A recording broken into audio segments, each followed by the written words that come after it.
కాశీలో 9 రోజులు ఎందుకు ఉండాలి? నవదిన కాశీ యాత్ర అంటే ఏమిటి? మనిషి తల్లి గర్భంలో 9 నెలలుంటాడు. జన్మరాహిత్యం ఇచ్చేది కాశీ ఒక్కటే.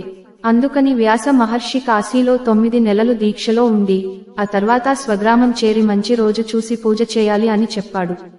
అయితే కలికాలంలో ఇంత శ్రద్ధతో అంతకాలం ఉండలేమని ఇంకేదైనా ఉపాయం చెప్పమని సామాన్యులు కోరారు.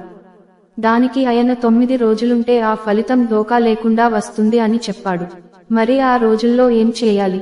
విశ్వేశ్వర నామ స్మరణ, దానాలు చేయటం, ధర్మ ప్రసంగాలు వినటం, ఏకభుక్తం, ప్రాతకాల స్నానం, ఉదయం రాత్రి విశ్వేశ్వర దర్శనం, కోపం లేకుండా ఉండటం, అబద్ధమాడకుండటం అనే 8 అంశాలు ఖచ్చితంగా అమలు చేయాలి.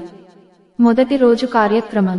మొదటిగా మనసులో 33 కోట్ల దేవతలు, తీర్థాలతో సర్వ పరివారంతో సేవింపబడుతున్న శ్రీ కాశీ విశ్వేశ్వర శరణు అనుజ్ఞ అని స్మరించుకొని మణికర్ణికా తీర్థానికి వెళ్ళాలి. దీనినే చక్ర తీర్థం అంటారు. సాక్షాత్తు శ్రీమన్నారాయణుడే మహాదేవుని సేవలో ఇక్కడ ధన్యమైనాడు. శివుడికి పార్వతి తర్వాత ఇష్టమైనది విష్ణువే. అందుకే నారాయణీ సహచరయ నమఃశివాయ అన్నారు. విష్ణు సేవా ఫలితంగా ఏర్పడిన మణికర్ణికకు గొప్పదనాన్ని ఆపాదించాడు విశ్వేశుడు. యాత్రీకులు మణికర్ణికలో స్నానం చేయాలి.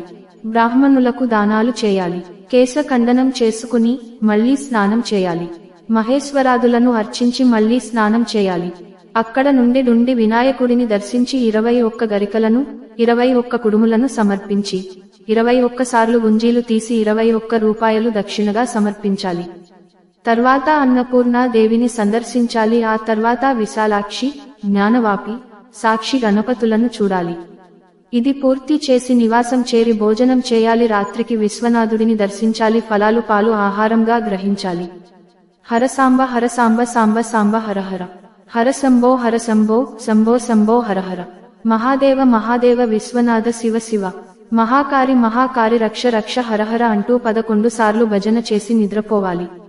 రెండవ రోజు కార్యక్రమం.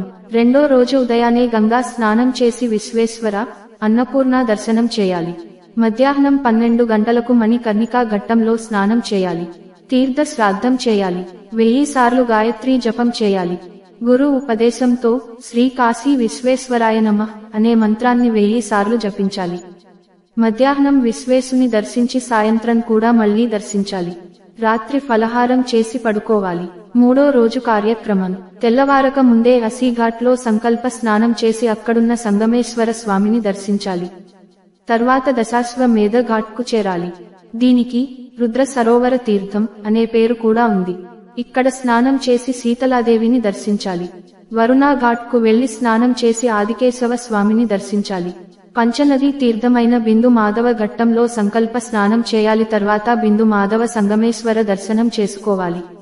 మణికర్ణేశుని, సిద్ధి వినాయకుని దర్శించి పూజించాలి. అన్నపూర్ణ విశ్వేశ్వర దర్శనం కావించి నివాస స్థలం చేరి భోజనం చేయాలి. రాత్రికి పాలు, పండ్లు మాత్రమే స్వీకరించాలి.